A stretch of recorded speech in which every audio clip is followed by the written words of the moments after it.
तो नॉर्मलता का जब न्यूमेरिकल आएगा तो न्यूमेरिकल में उसकी डेफिनेशन का कोई रोल है ही नहीं, सोचना ही नहीं है डेफिनेशन के बारे में। तो मस्त होकर के पढ़ाई करनी है, मतलब ये मान के चलना है कि मैं आगे नहीं बढ़ूंगा जब तक आपको समझ में नहीं आएगा, but at the same time मैं आपसे ये एक्सपेक्ट भी करता हूं कि आप रिवीजन करोगे और मेरी उन हर बातों को फॉलो करोगे जो मैं आपको क्लास में कहूंगा।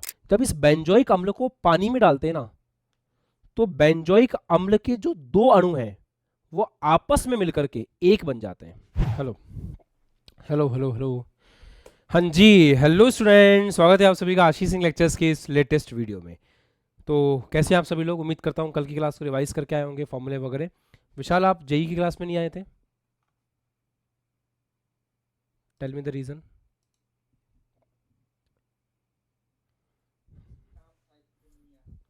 क्या काम था बच्चा? ज़्यादा इंपॉर्टेंट काम था क्या? रेलवे स्टेशन पर चले गए हैं, गाड़ी पकड़वाना था। अच्छा ठीक है। घर पर कोई क्या नहीं, हम ही थे अकेले। अच्छा अच्छा, ठीक है ठीक है ठीक है ठीक ठीक, ठीक। है, ओके बेटा। हाँ जी बच्चों, तो जैसे ही आप क्लास को ज्वाइन करते हैं सबसे पहला काम ये होता है कि हम जैसे ही क्लास को स्टार्ट करते हैं तो वीडियो नहीं आ रही क्या मेरी? एक सेकेंड, अब तो आ रही होगी।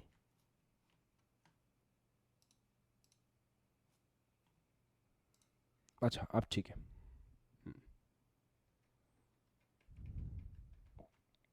ओके,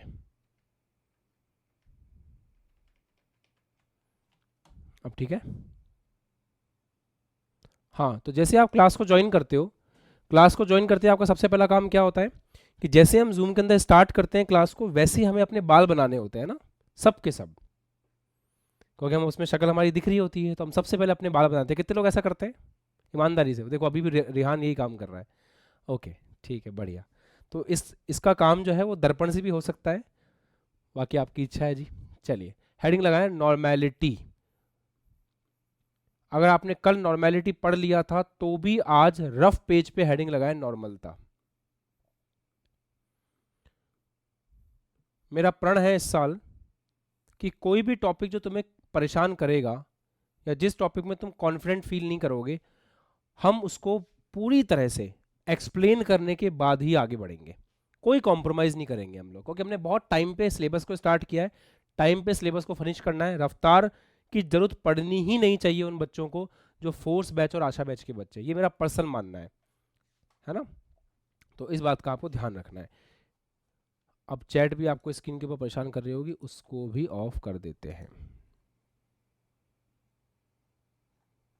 ठीक है? चलिए,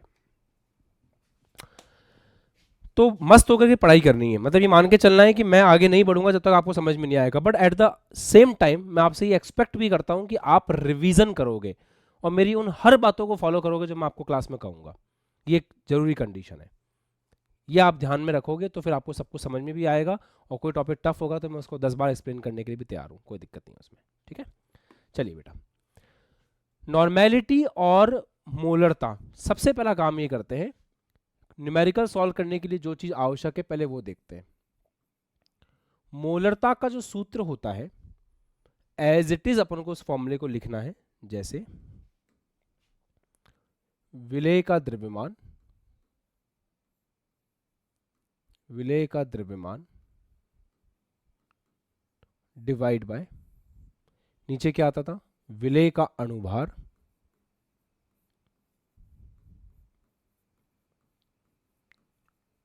मल्टीप्लाई बाय विलयन का आयतन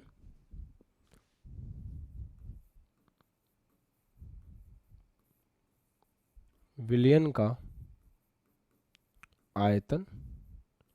अगर ये आयतन मिलीलीटर में है बेटा तो 1000 का भाग लग जाएगा, जो 1000 आपको ऊपर दिखाई देगा यहां पे। ओके, मैंने आपको ये कहा था कि अगर आपको नॉर्मलता का फॉर्मूला चाहिए तो नॉर्मलता के फॉर्मूले में जो ये फॉर्मूला आपको दिखाई दे रहा है, एज इट इज इस फॉर्मूले को लिखना है।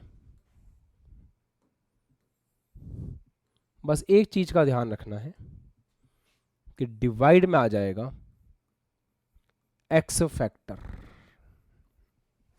यहां पर, ठीक है, एक और चीज, सर एक्स फैक्टर क्या होता है, मैंने आपको कल भी समझाया था। कुछ लोग इस फॉर्मूले को बेटा ऐसे भी याद करते हैं, विलेय के अनुभार के डिवाइड में है ना एक्स फैक्टर, तो ये कुछ ऐसा नहीं है कि x अपॉन वाई है और y के नीचे a है तो a ऊपर चला जाता है, ये ऐसा हो जाता है x इंटू ए अपॉन वाई, मैथमेटिक्स। तो ये जो नीचे x फैक्टर है, कुछ किताबों में आपको या कुछ फॉर्मूले में आपको ऐसे भी लिखा हुआ मिल सकता है कि विलेय का द्रव्यमान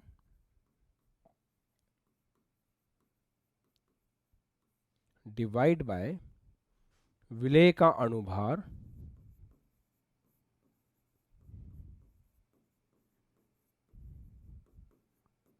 इंटू विलयन का आयतन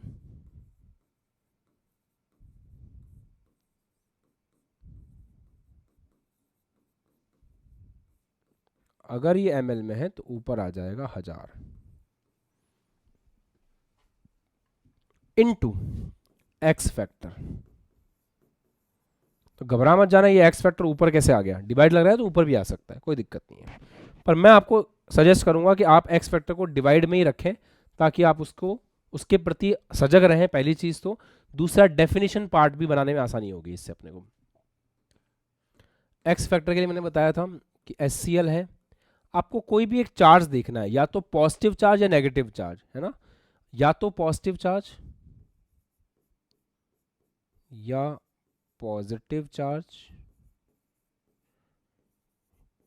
या नेगेटिव चार्ज। तो या तो आपको पॉजिटिव चार्ज देखना है बेटा, या फिर आपको क्या देखना है, नेगेटिव चार्ज देखना है, दोनों में से कोई एक देखना है। चलिए खेलते हैं। HCl के लिए +1 -1, तो जो एक्स फैक्टर होगा HCl के लिए, कोई भी एक चार्ज के हिसाब से देखें तो एक्स फैक्टर 1 हो जाएगा। H2SO4 के लिए बात करें, मैंने आपको बताया था H2SO4 के अंदर 2 H हैं, तो +2 -2, तो कोई भी आप चार्ज देखेंगे तो इधर पॉजिटिव चार्ज देख लीजिए और नेगेटिव चार्ज देख लीजिए, कोई भी एक चार्ज आपको देखना है। ऐसे अपन एक्स फैक्टर कैलकुलेट करते हैं। तो नॉर्मलता का जब न्यूमेरिकल आएगा तो न्यूमेरिकल में उसकी डेफिनेशन का कोई रोल है ही नहीं, सोचना ही नहीं है डेफिनेशन के बारे में। आपको डायरेक्ट मूलरता का फॉर्मूला लिखना है, उसमें अनुभार में एक्स फैक्टर का डिवाइड लगाना, न्यूमेरिकल सॉल्व करना स्टार्ट कर देना, बात खत्म। पर हाँ, अगर डेफिनेशन पूछ लिया फिर क्या करेंगे, तब तो हमें इसका कंसेप्ट पता होना चाहिए ना। तो डेफिनेशन के टाइम पे आयुष अपन क्या करते हैं, डेफिनेशन में अपन कुछ मल्टीपल चीजों को समझने की कोशिश करते हैं। जैसे विलेय का अणुभार को अगर अपन एक्स फैक्टर से भाग लगाएं तो एक राशि निकल करके आती है जिसको बोलते हैं ग्राम तुल्यांक द्रव्यमान। अब यहां से आपको याद करना पड़ेगा डेफिनेशन कि अपन जब विलेय का द्रव्यमान विलेय के अणुभार में एक्स फैक्टर का भाग लगाते हैं तो यहां से एक राशि निकल करके आती है, इसका एक नाम है और इसको बोलते हैं विलेय का ग्राम तुल्यांक द्रव्यमान।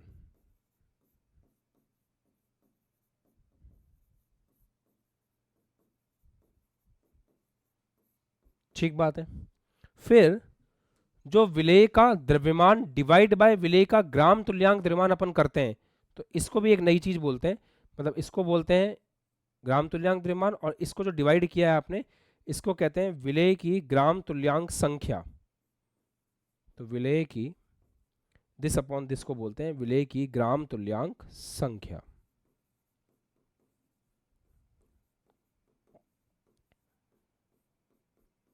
बस।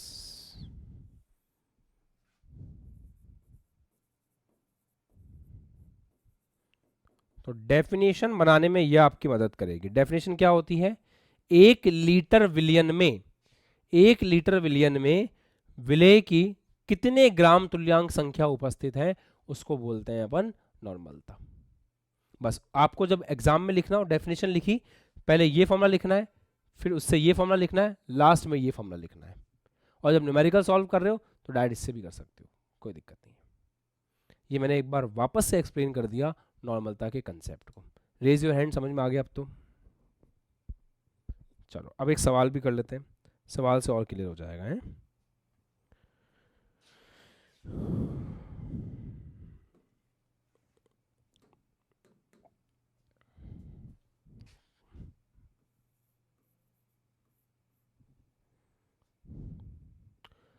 0.321 ग्राम सोडियम कार्बोनेट को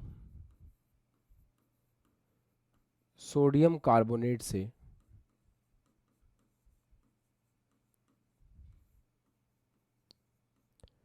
250 ml विलियन बनाया गया है।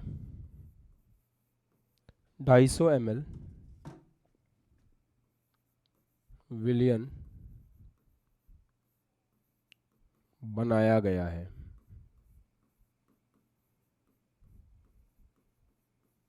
क्या ज्ञात करना चाहते हैं अपन इसमें? विलियन की नॉर्मलता ज्ञात करें। चलो शुरू हो जाओ, सवाल को सॉल्व करना फटाफट से शुरू कर दो, तुरंत प्रभाव से।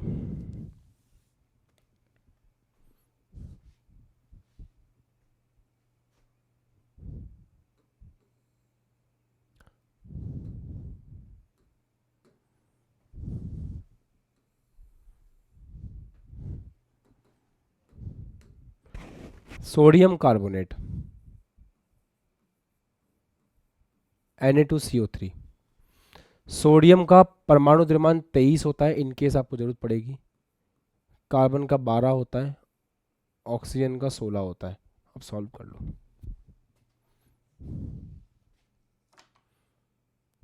एक्स फैक्टर नेगेटिव लेते ही नहीं है, एस फैक्टर में केवल वैल्यू लेते हैं, प्लस माइनस से कोई मतलब नहीं होता उसमें।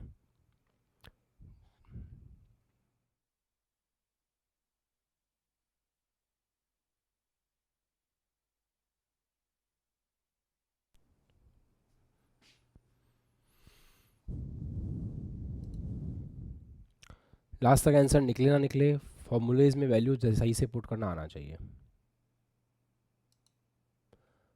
That is what actually required.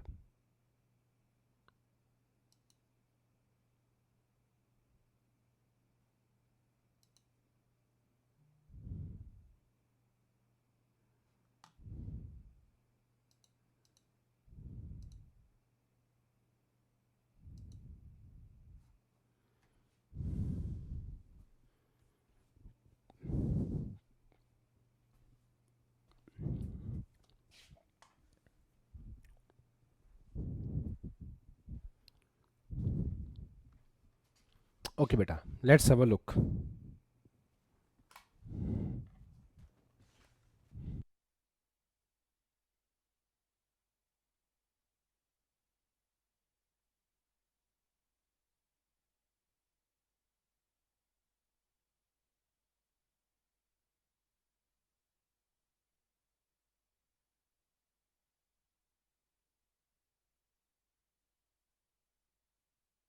हाँ जी, चलिए बच्चों देखिए,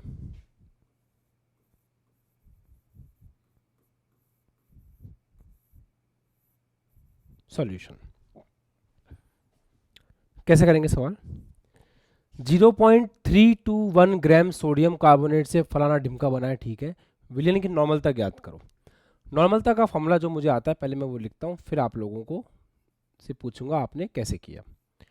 नॉर्मलता का सूत्र अपन को जो आता है पहले वो लिख लेते हैं। विलेय का भार या विलेय का द्रव्यमान जो सवाल में दे रखा हो,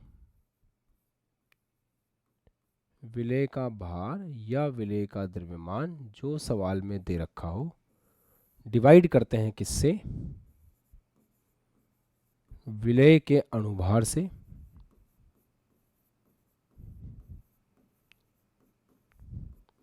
इसमें डिवाइड लगाते हैं एक्स फैक्टर का, विलयन का आयतन लेते हैं,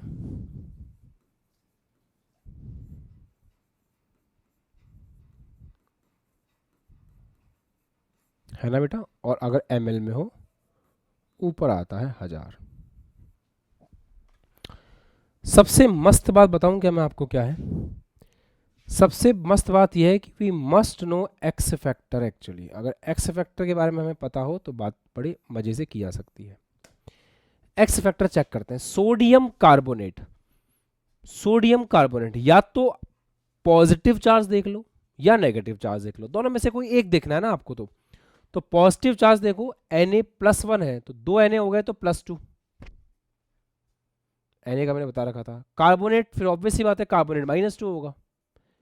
जरूरी नहीं है कि आपको कार्बोनेट के बारे में पता नहीं है तो आप नहीं कर पाओगे, कोई भी एक चेक करना है, या तो either you should check positive charge और नेगेटिव चार्ज, कोई भी एक ही तो चेक करना है आपको। चलो एक्स फैक्टर कितना हो जाएगा, 2 हो जाएगा एक्स फैक्टर। ओके, विलेय का अणुभार कितना आया, ये सॉल्व किया होगा ना आपने, अणुभार निकाला होगा, अणुभार निकालते हैं। Na2CO3 का अणुभार कैलकुलेट करते हैं। लेट्स डू इट बेटा। अणुभार कैलकुलेट करोगे तो सोडियम का होता है 23, 2 सोडियम है, 23 इंटू 2 प्लस कार्बन का 12 प्लस ऑक्सीजन का कितना है, 3 ऑक्सीजन है, 16 होता है एक ऑक्सीजन का। आपने सॉल्व किया होगा तो आंसर आ रहा होगा 106 ग्राम पर मोल। यूनिट याद रखना है इसकी, ग्राम पर मोल होती है। 106 आ रहा था कितने बच्चों का, सही था, वेरी गुड, परफेक्ट। अब तो सबको सवाल में दे रखा है। विलेय का द्रव्यमान कितना विलेय है, 0.301, 0.321। विलेय का अणुभार कितना है 106, एक्स फैक्टर कितना है 2, इंटू विलियन का आयतन कितना है 250 इंटू 1000। बस अब इस एक्सप्रेशन को सॉल्व भी तो करना है। 0.321 इंटू 1 इंटू 4 डिवाइड बाय 53, बस इसको सॉल्व करना है। अब इसको आगे सॉल्व करने का काम आप लोगों का है, अगर आप कर पाते हो तो ठीक है, नहीं भी कर पाते हो तो कोई बात नहीं, और हाफ मार्क्स कटेगा अदरवाइज नहीं कर पाओगे तो एग्जाम में लास्ट में पूरी कैलकुलेशन आप सॉल्व कर सकते हो। आंसर क्या होगा, नॉर्मल। यूनिट क्या लगेगी, नॉर्मल। यूनिट लगाना बहुत ज़रूरी है। अब वो बालक बालिकाएं हाथ ऊपर करें जिनसे ये सवाल बिल्कुल एग्जैक्टली ऐसा ही बन गया था। अब मुझे बताओ, कल तुम अजीब सा फील कर रहे थे इस टॉपिक के साथ, now you are comfortable with the topic, now you are comfortable ना, very good, hands down, done. ये तरीका है पढ़ने का, कोई बात नहीं, एक टॉपिक अगर अजीब सा आ जाएगा तो हम वापस पढ़ेंगे ना उसको, ऐसे ही का टेंशन लिया आपने। बस मेहनत करना के लिए एकदम तैयार होने चाहिए बच्चे।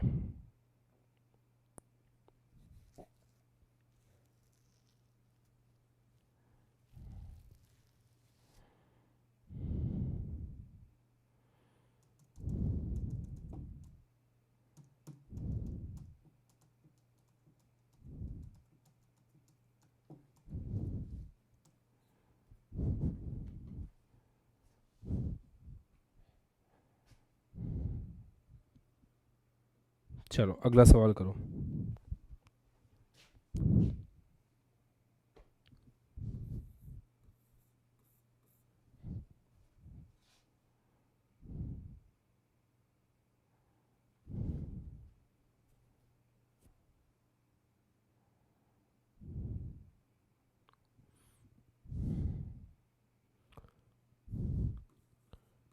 यदि 0.2 ग्राम NaOH से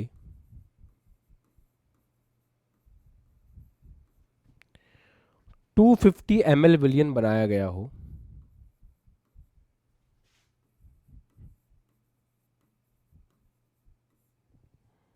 बनाया गया हो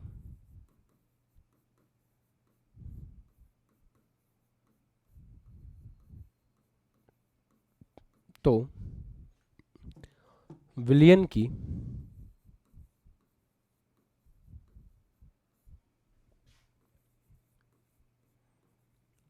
नॉर्मलता ज्ञात करें।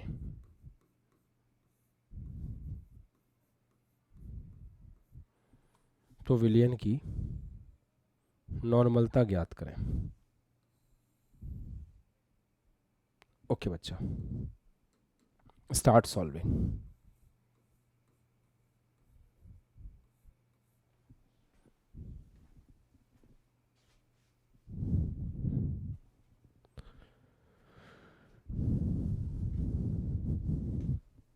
Start solving.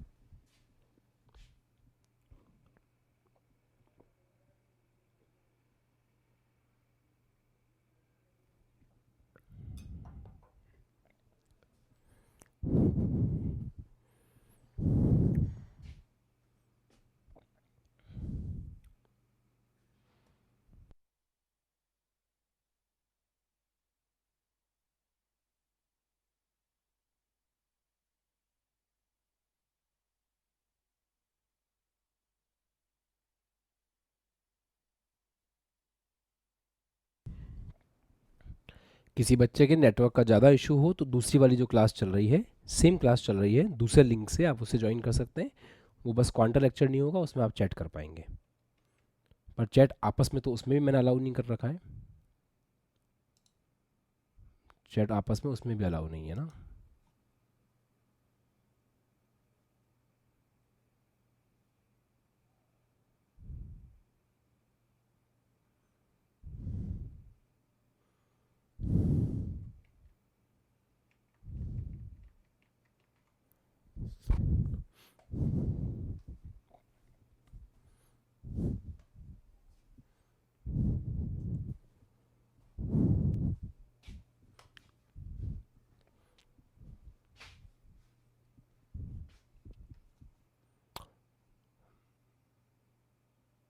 अक्षांश, सवाल किया आपने?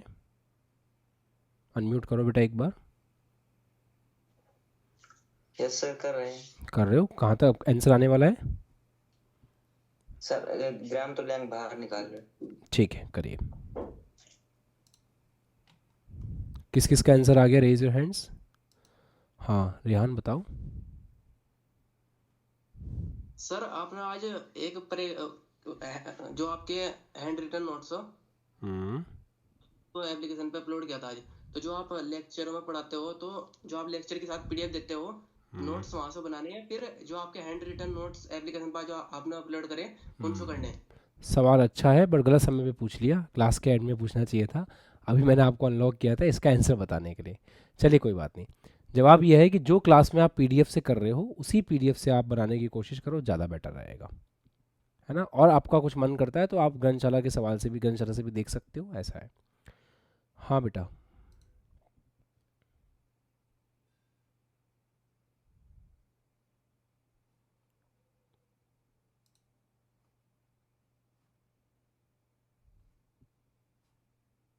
कितनों का आंसर 0.2 आया है? Just raise your hands.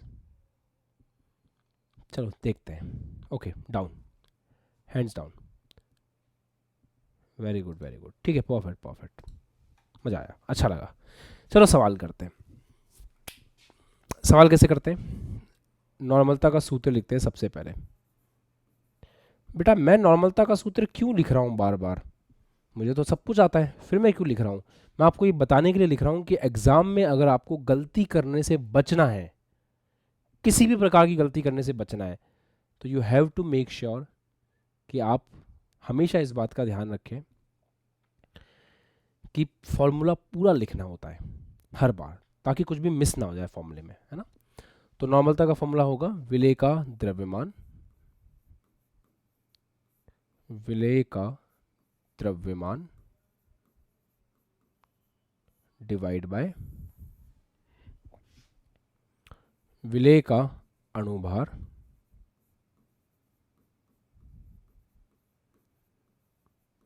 Into विलयन का आयतन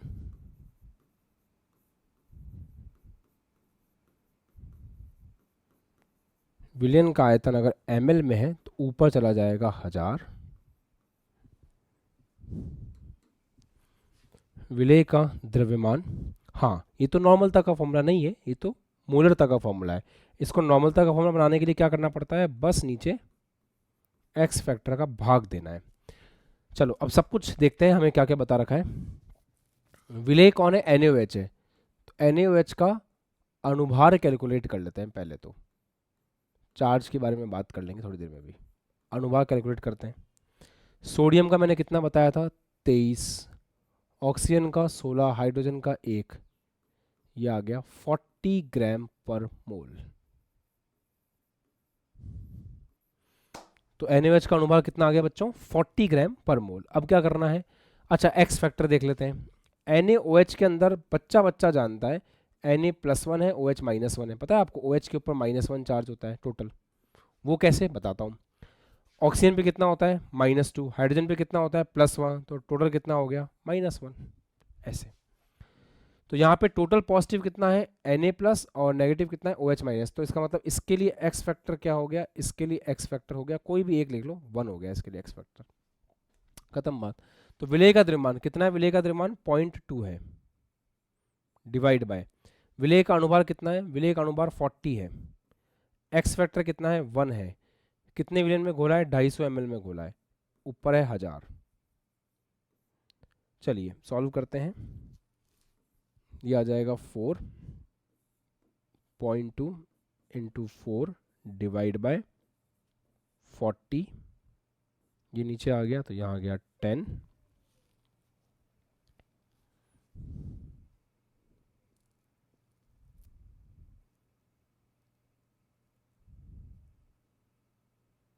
सही कर रहे हैं ना अपन? 0.2 ग्राम इंटू 1000 अपॉन विलेय का नंबर 40। ठीक है।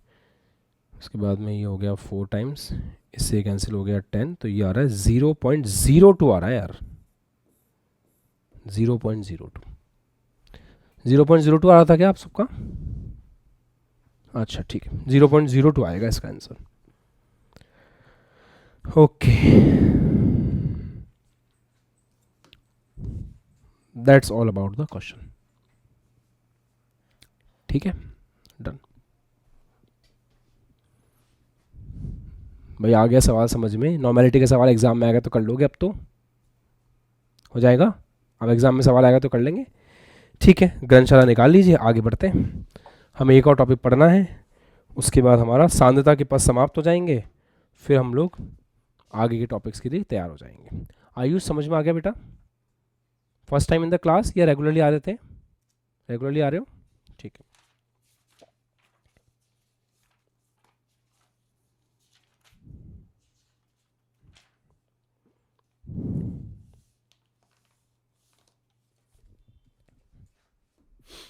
हेडिंग लगाएं कॉपी में, फॉर्मलता।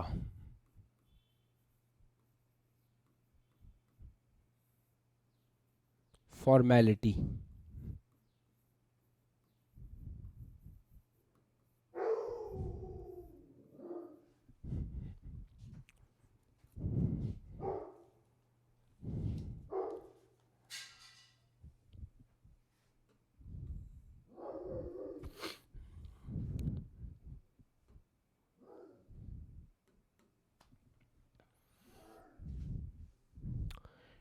फॉर्मेलिटी का फॉर्मूला समझो, फिर आगे देखेंगे।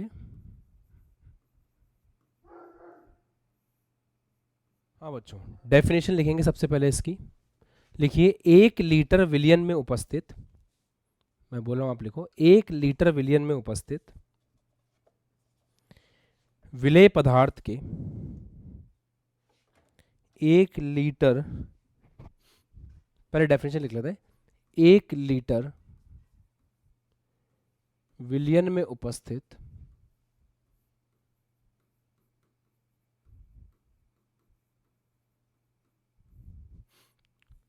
विलेय पदार्थ के सूत्र भारों की संख्या, सूत्र भारों की संख्या फॉर्मलता कहलाती है। सूत्र भारों की संख्या फॉर्मलता कहलाती है। सूत्र भारों की संख्या फॉर्मलता कहलाती है। Okay, now try to understand the fundamental point. अब तक तो आपको काफ़ी बातें समझ में आने लगी होंगी अपने आप ही कि सर अब तो हम फॉर्मूले भी खुद से काफ़ी हद तक बनाना सीख रहे हैं। जैसे मोलरता की बात हो रही है तो विलेय के मोल डिवाइड बाय विलियन का आयतन। 1 लीटर विलियन में उपस्थित विलेय के मोलों की संख्या को मोलरता कहते हैं। नॉर्मलता, 1 लीटर विलियन के अंदर उपस्थित ग्राम तुल्यांक संख्या को अपन मोलरता कहते हैं, नॉर्मलता कहते हैं, सॉरी। तो वैसे यहाँ पर क्या हो रहा है, यहाँ पे आ रहा है सूत्र भारों की संख्या, विलेय पदार्थ के सूत्र भारों की संख्या। तो फॉर्मूला किस टाइप का दिखेगा? फॉर्मूला ऐसा दिखेगा कि फॉर्मलता बराबर विलेय के सूत्र भारों की संख्या, विलेय के सूत्र भारों की संख्या डिवाइड बाय विलियन का आयतन। और विलियन का आयतन किसमें? विलियन का आयतन लीटर में। ठीक है, अब तक तो आदत पड़ चुकी होगी। पर सर वही बात सवाल दिमाग में आ रहा है अब कि ये सूत्र भारों की संख्या क्या होती है, सूत्र भारों की संख्या क्या होती है। तो सूत्र भारों की संख्या होती है विलेय का द्रव्यमान, मोल क्या होते हैं बेटा, सर मोल तो होते हैं भार बटा अणुभार, बिल्कुल सही। सूत्र भारों की संख्या होती है विलेय का द्रव्यमान डिवाइड बाय विलेय का सूत्र द्रव्यमान। सूत्र द्रव्यमान क्या होता है अभी समझाऊंगा। विलयन का आयतन लीटर में,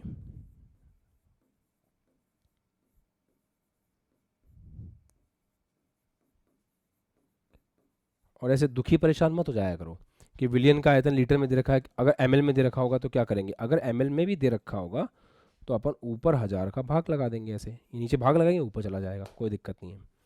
विलेय का सूत्र द्रव्यमान क्या है, ध्यान रखना ये कंसेप्ट धीरे धीरे स्टडी से आता है, स्टडी से पता चलता है।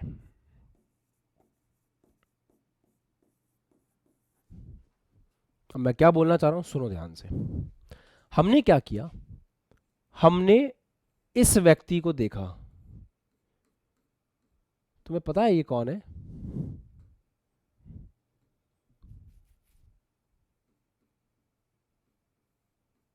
तुम्हें पता है ये कौन है, हु इज दिस। अरे तुम्हारा दोस्त थोड़ी है, नाम है इसका कुछ, यह है बेंजोइक एसिड, यह है बेंजोइक एसिड, इसका नाम है बेंजोइक अम्ल, ठीक है, इसको क्या बोलते हैं, बेंजोइक अम्ल बोलते हैं। इसका फॉर्मूला होता है C5H5COOH। एक काम करना, इसका अणुभार निकालने की कोशिश करो। कार्बन कितने हैं 6, तो एक कार्बन का 12 होता है, ऑक्सीजन कितने हैं 2, एक ऑक्सीजन का 16 होता है, 2 ऑक्सीजन है, ठीक है। हाइड्रोजन कितने हैं 6, एक हाइड्रोजन का 1 होता है, कितना आ रहा है कैलकुलेट करना,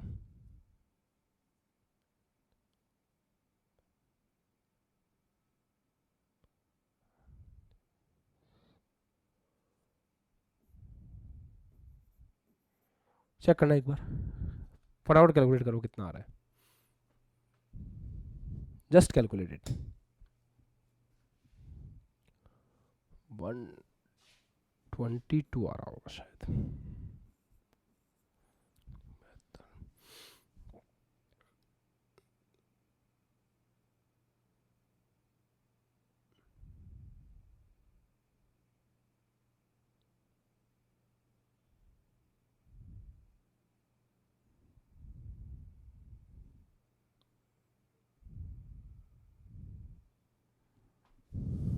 सही है,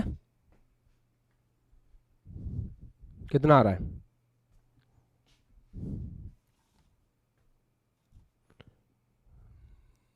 सवाल के हिसाब से अपने कुछ वैल्यू C6H, अच्छा सॉरी यार, यहाँ C5 नहीं है C6 है, मेरे को एग्जैक्ट वैल्यू याद थी उसकी, सॉरी बेटा, कार्बन हो जाएंगे 7, अब ठीक आएगा।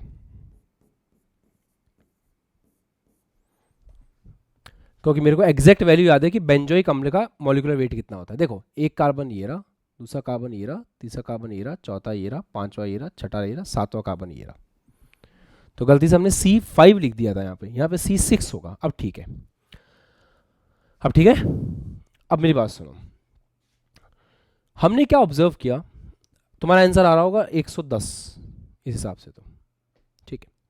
हमने क्या ऑब्जर्व किया, हमने ये ऑब्जर्व किया कि जब इस बेंजोइक अम्ल को पानी में डालते हैं ना, अब यहां सुनना ध्यान से, जब इस बेंजोइक अम्ल को पानी में डालते हैं ना, तो बेंजोइक अम्ल के जो 2 अणु हैं वो आपस में मिलकर के एक बन जाते हैं, ऐसे। तो जहां आपको लग रहा था एक अणु होगा अलग अलग अलग अलग ऐसे, ये विलियन में जाने के बाद क्या हो जाता है, 2 अणु आपस में मिलकर के एक यूनिट बन जाते हैं, एक इकाई बन जाते हैं।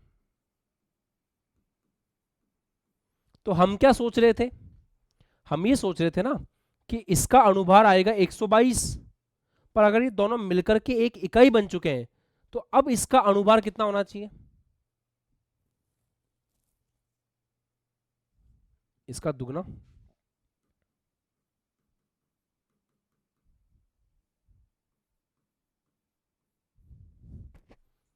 यस और नो? पर एक बात बताओ यार, सर अणुभार ऐसे थोड़ी कैलकुलेट होता है। अणुभार का तो मतलब होता है एक अणु की बात कर रहे हैं, यहाँ पे तो दो अणु है, तो ये दो अणु जो आपस में मिले, आप ऐसे नहीं बोल सकते कि अणुभार अब 244 हो चुका है। अणुभार तो एक अणु का होता है, दो का थोड़ी होता है। तो मैंने इसके लिए फिर साइंस में एक टर्म बनाई, मतलब मैंने तो क्या, साइंटिस्ट लोगों ने एक टर्म बनाई। उन्होंने कहा कि ऐसे केस में हो ये रहा है ना कि सूत्र डिस्टर्ब हो रहा है। पहले सूत्र हमको लग रहा था ये है, अब ये दो लोग मिलकर के एक इकाई बन चुके हैं, तो अब हम इसके लिए एक नई चीज डिफाइन कर देते हैं, सूत्र भार। तो ये जो 244 है ये क्या कहलाएगा? सूत्र भार कहलाएगा।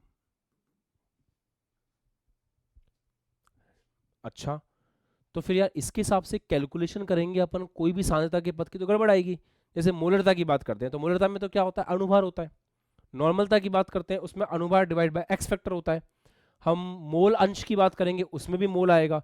तो ये जो आपस में दोनों मिलकर के एक हो रहे हैं उससे कुछ ना कुछ परिवर्तन तो हो रहा होगा ना। उस परिवर्तन को दर्शाने के लिए एक नए सांद्रता के पद को जन्म देना पड़ा जिसका नाम था फॉर्मलता। और फॉर्मलता में हम क्या करते हैं? विलेय का सूत्र द्रव्यमान लिखते हैं। जैसे इसके केस में 244 यहां पे लिखा जाएगा। बस ये सिग्निफिकेंस होता है फॉर्मलता का। अब आप बोलोगे सर ये दो एक हो गए, हमको कैसे पता चलेगा? हमें क्या पता ये दो एक हो गए, ये चार भी हो सकते थे, पांच भी हो सकते थे। तो इसलिए मैंने लिखा है जैसे जैसे आप केमिस्ट्री में आगे पढ़ते जाओगे वैसे वैसे आपको समझ में आता जाएगा कि कौन कितने लेवल पे कंबाइन होता है और किसके लिए सूत्रभार क्या है। ये वाली कहानी है। टॉपिक का अगर 50% फील आ गया है तो एक बार हाथ ऊपर कर दो, क्योंकि बचा हुआ 50% तो मैं करा दूंगा। 50% तक तो क्लियर है?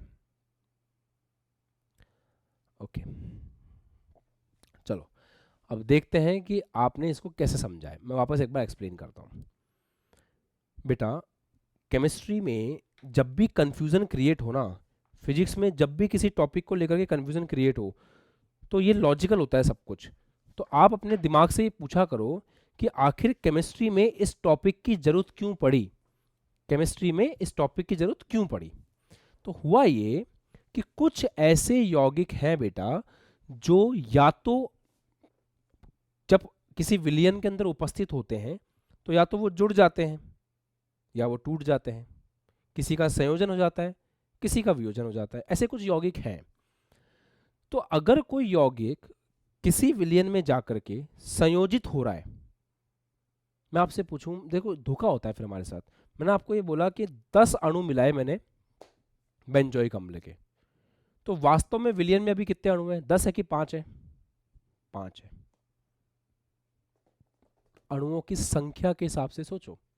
मैं ऐसे बोलूं कि मैंने 10 लोग, जैसे फॉर एग्जांपल अभी मैंने 10 बच्चों की बात करी यहाँ पे कि 10 बच्चे एग्जाम देने जा रहे हैं, 10 बच्चों का रिजल्ट निकल करके आएगा।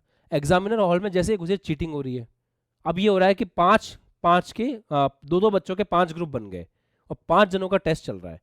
तो मेरे पास जो कॉपीज निकल करके आएंगी वो कितनी आएंगी? केवल 5, क्योंकि मैंने 10 बच्चों को टेस्ट देने भेजा था, पर वहां पे जाकर के 2-2 बच्चों ने एक जोड़ा बना लिया और दोनों ने मिलकर के एक कॉपी में सवाल करना शुरू कर दिया। तो मेरे पास कितनी कॉपीज आई? 5 कॉपीज आई। ऐसा हो रहा है यहाँ पे। मैंने अगर 100 CH3 100 बेंजोइक अम्ल लिया था, बेंजोइक एसिड के 100 अणु लिए थे, तो विलयन में जाकर कितने हो गए? वो 50। कैसे? दो ने जुड़ जुड़ करके एक ऐसा क्या बना लिया? एक ग्रुप बना दिया। अच्छा, तो ऐसे केस में सांद्रता कैसे बताएं? अगर मोलरता की तरह बताएंगे, नॉर्मलता की तरह बताएंगे, तो वहाँ कहीं भी ये चीज़ का जिक्र ही नहीं होगा कि दो लोग एक बन गए थे, क्योंकि वहाँ पे अणुभार होता है। अणुभार तो इसका अभी भी 122 ही है। बेंजोइक अम्ल का अणुभार अभी भी 122 ही है, चाहे वो 2 हो जाए, 4 हो जाए, 5 हो जाए। पर हाँ, वो दो लोग जो आपस में मिलकर के उन्होंने यौगिक के अंदर स्थिति क्रिएट की है नई वाली, तो हमने कहा हम एक काम करते हैं, एक नई सांद्रता का पद बना देते हैं जिसका काम ये होगा कि अगर किसी यौगिक का सूत्रभार परिवर्तित हो रहा है, किसी यौगिक का सूत्रभार अगर बदल रहा है, तो यहां पे दिख जाएगा। एक बार बताओ, अगर मैंने यहां पे फॉर एग्जांपल कोई दूसरा बंदा लिया होता, तो वो पानी में जाके टूटता क्या या जुड़ता क्या? नहीं ना। तो उसके लिए जो अणुभार होता वही सूत्रभार होता। तो सूत्रभार की आवश्यकता इसलिए पड़ी क्योंकि कुछ यौगिक सच में ऐसा बिहेव करते हैं, जुड़ जाते हैं, टूट जाते हैं, तो उनके लिए जरूरत पड़ती है। हाँ, अब एग्जाम में सवाल आएगा तो कैसे करेंगे। बेंजोइक अम्ल का मैंने आपको बता दिया कि बेंजोइक अम्ल में दो बंदे जुड़ करके एक होते हैं। केमिस्ट्री में आगे पढ़ेंगे तो और भी मैं आपको धीरे धीरे बताता हुआ चलूँगा। एक खुशी की बात यह है कि ये आपके सिलेबस में नहीं है। इससे खुशी की बात क्या हो सकती है, परंतु यूपी बोर्ड के अंदर ऐसा देखा जाता है कि कुछ सवाल कभी कभी सिलेबस से बाहर भी आ जाते हैं। जैसे इस बार टिशन को रिएक्शन आ गई थी बाहर से, वो कहीं भी नहीं थी आपके एनसीईआरटी में कहीं नहीं है, 1 नंबर का 2 नंबर का सवाल दे दिया। तो अगर हम 100 आउट ऑफ 100 के लिए टारगेट कर रहे हैं तो मैं ऐसे एक आध दो टॉपिक तुम्हें एक्स्ट्रा पढ़ाता रहूँगा। कहीं गलती से सवाल दिख जाए आपको फॉर्मलता, तो मेरी बात तुरंत याद आनी चाहिए कि हाँ सर ने बताया था फॉर्मलता का मतलब होता है। अगर बेंजोइक अम्ल मिल जाए तो बेंजोइक अम्ल के लिए सूत्र बार कितना काम में लेंगे, अणुभार का दुगना, क्योंकि मैंने आपको पढ़ा रखा है कि 2 मिलकर के 1 हो जाता है। इतना भी याद रख के चले गए तो तुम्हारे एग्जाम में एक भी नंबर नहीं कटेगा। बस ये चाहता हूं मैं। ठीक है, खुश हैं जीवन में, चल जाए काम पक्का एवरीवन। ठीक है बेटा, अब इसको लिख लो, फिर एक सवाल करा देता हूँ, सवाल से आपको और क्लियर हो जाएगा। लिख लो।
मैं कुछ बातें और भी लिखवाऊंगा, पर एक क्वेश्चन कराते हैं।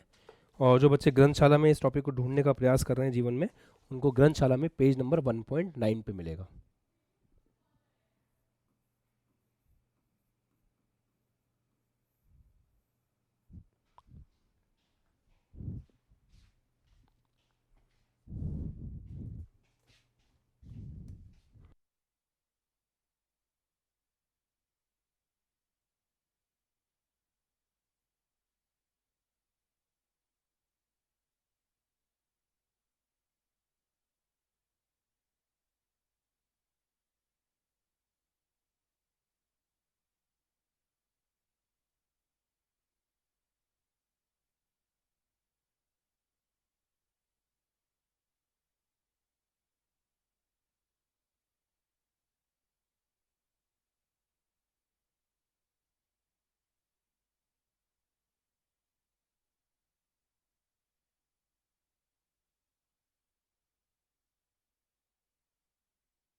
अरे होगी आपको, मैं बस इतना बोल रहा था कि ये फॉर्मूला लिख लो, फॉर्मूला लिख करके ये चीज़ भी लिख लो, नोट कर लो, है ना। अणुभार, ये अणुभार है ऐसे मेंशन कर लो, और फिर जो न्यूमेरिकल मैंने दिया है इस न्यूमेरिकल को सॉल्व कर लो। That's it. फिर अपन 2-3 बातें और भी छोटी छोटी वो लिखेंगे।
चलिए बच्चों, आपने लिख लिया होगा, मैं न्यूमेरिकल सॉल्व करवा देता हूँ। चलो देखो कैसे करेंगे न्यूमेरिकल सॉल्व।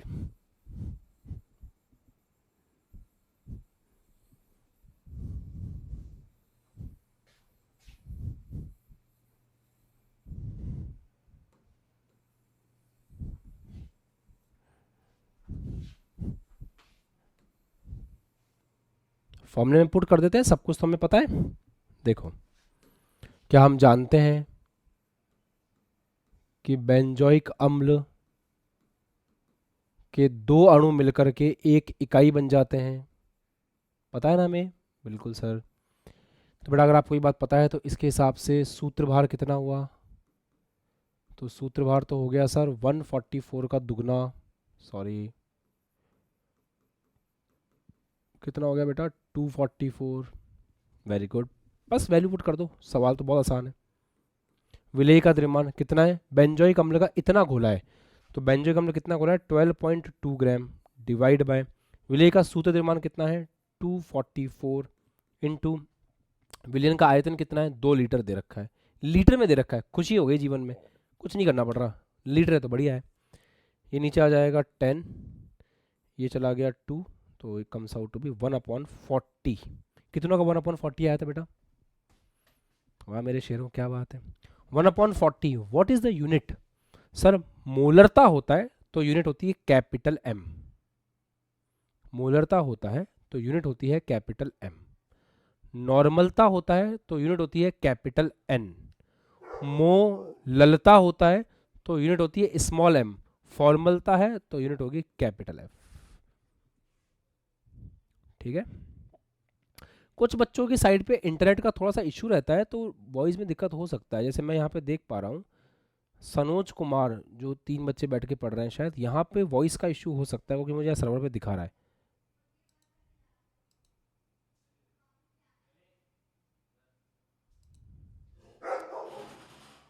है ना?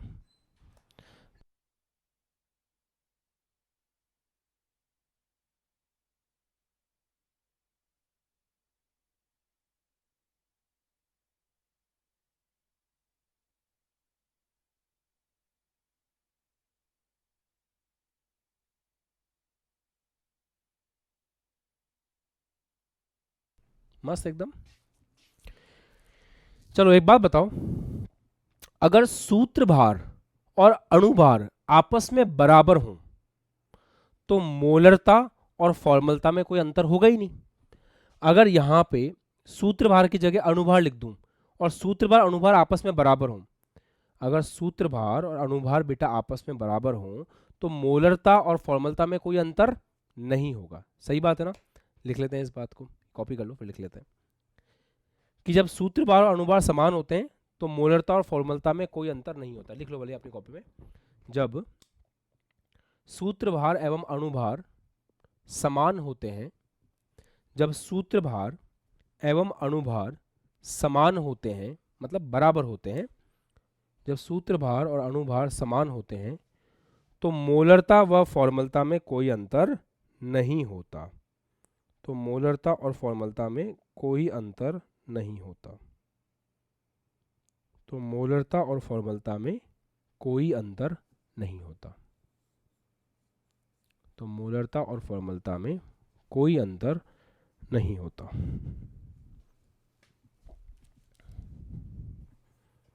तो मोलरता और फॉर्मलता में कोई अंतर नहीं होता।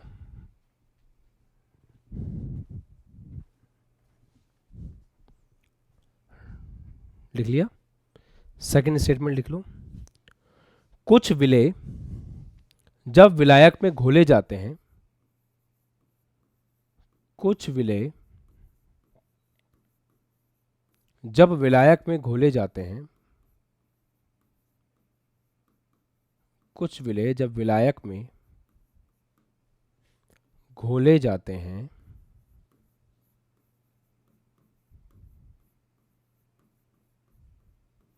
कुछ विलेय जब विलायक में घोले जाते हैं तो उनका संगुणन हो जाता है ना? तो उनका संगुणन हो जाता है। तो उनका संगुणन, संगुणन का मतलब क्या होता है? संयोजन बोल सकते हैं। तो उनका संगुणन हो जाता है।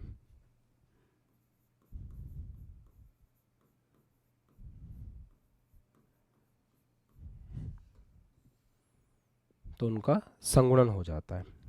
अच्छी बात है, वेरी गुड। अर्थात वे जुड़कर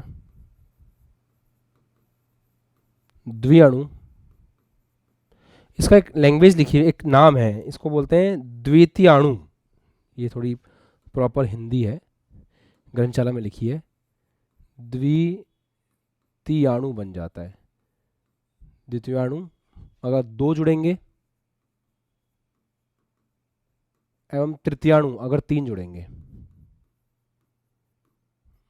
एवं तृतीयाणु अगर तीन जुड़ जाते हैं तो बनाते हैं।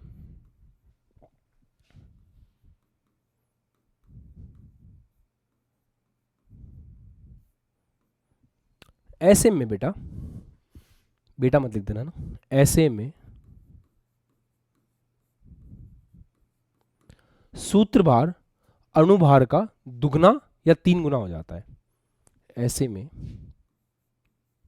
सूत्रभार अणुभार का दुगना या तीन गुना हो जाता है। दुगना या तीन गुना हो जाता है। तो ये आपके चैप्टर का फर्स्ट पार्ट फिनिश होता है, जहां पे आपने सांद्रता के सारे पदों का बहुत खूबसूरती के साथ में अध्ययन कर लिया है ना? Now note it down, it's time for your Holi homework.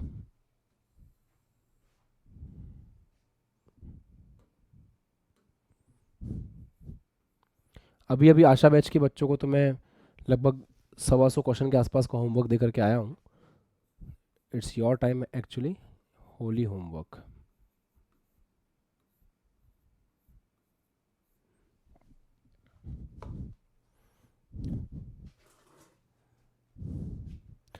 तो कौन कौन होली मनाने वाला है अच्छे से? जम के होली कौन कौन खेलता है तुम में से? Very good. फेस्टिवल होते ही सेलिब्रेट करने के लिए, फेस्टिवल मस्ट बी सेलिब्रेटेड, है ना? अगर फेस्टिवल ही सेलिब्रेट नहीं करेंगे तो क्या मतलब जीवन में?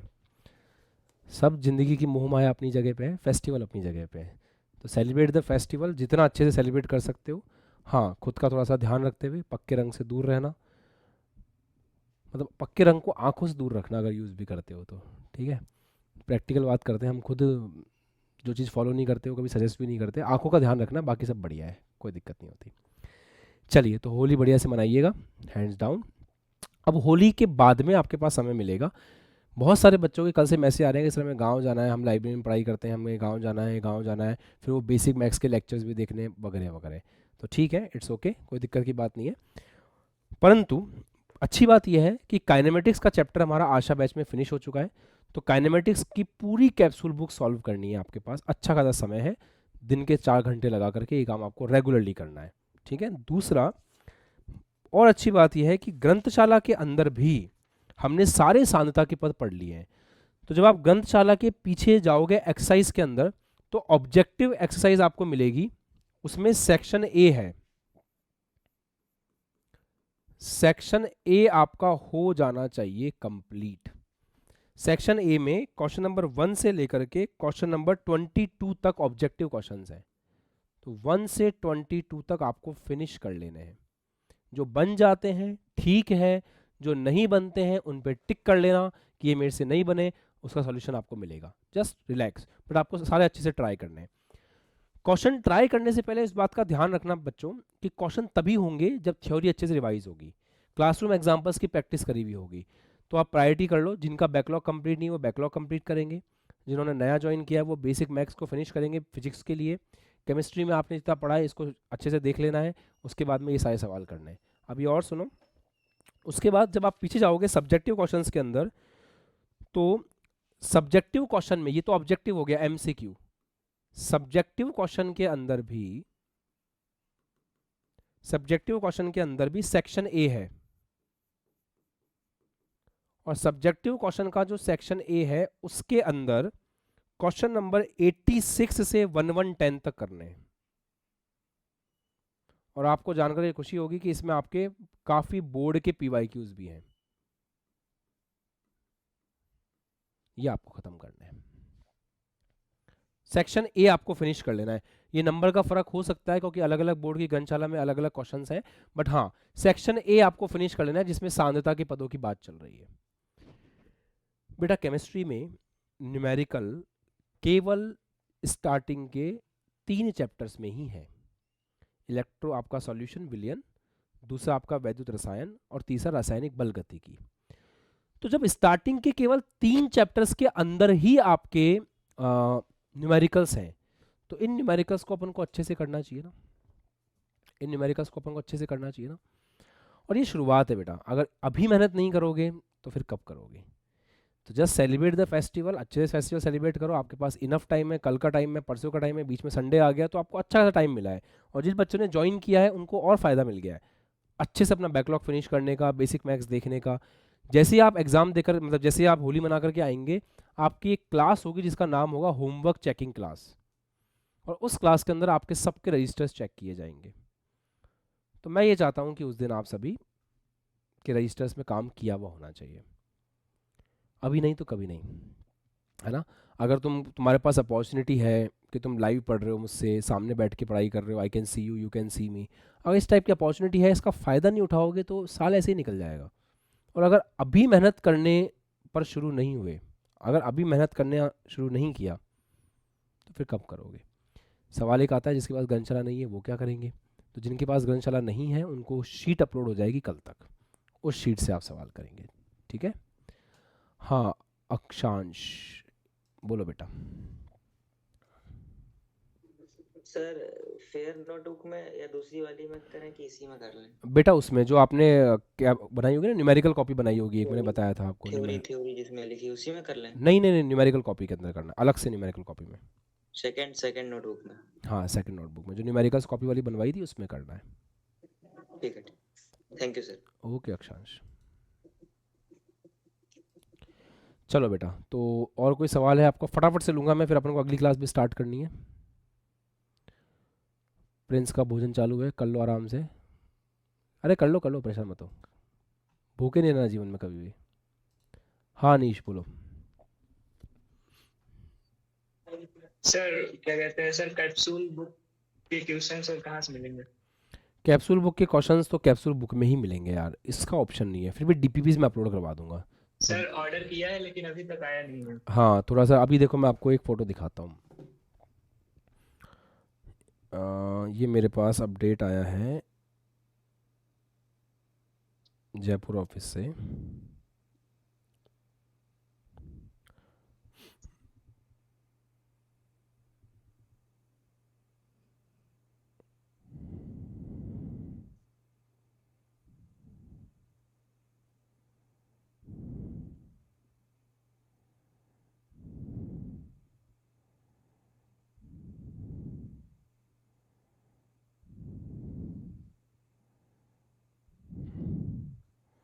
डिस्पैच का अपडेट है, एक मिनट चेक कर लूँ।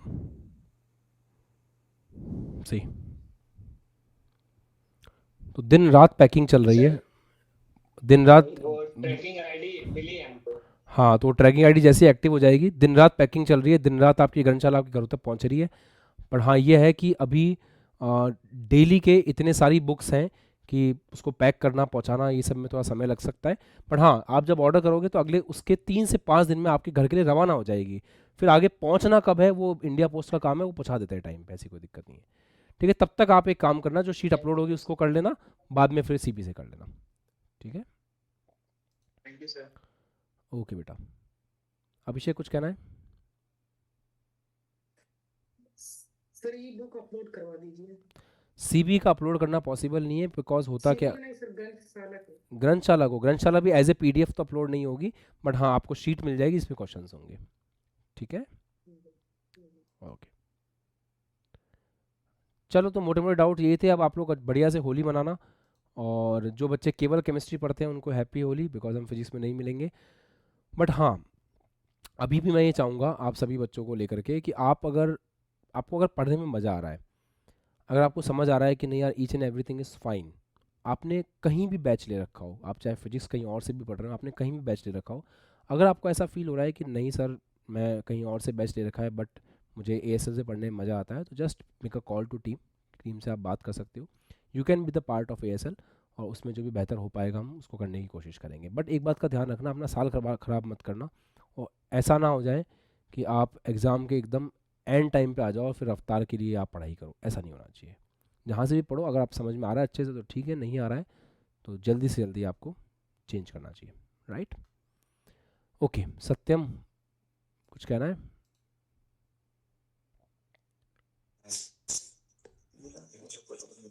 नमस्कार सर। नमस्ते बेटा, बताओ। आप सब लोग एक ही जगह पढ़ाई करते हो ऐसा? कहाँ चले गए सभी? एक ही बैच के हो क्या, मतलब एक ही लोकेशन से हो ऐसा? Yes. Okay okay, time table में चेंज करने की कोशिश, उससे कब तक अपलोड हो जाएगा? क्वेश्चन हो जाएंगे कल सुबह तक बेटा। ठीक है सर, ठीक। ठीक, धन्यवाद सर। ओके बेटा। चलो ठीक है, इनफ फॉर टुडे। बढ़िया से पढ़ाई करना, अच्छे से 4-5 दिन को अच्छे से यूज़ करना, don't waste your time. Happy Holi sir. Happy Holi बेटा, happy Holi to all of you. Bye bye.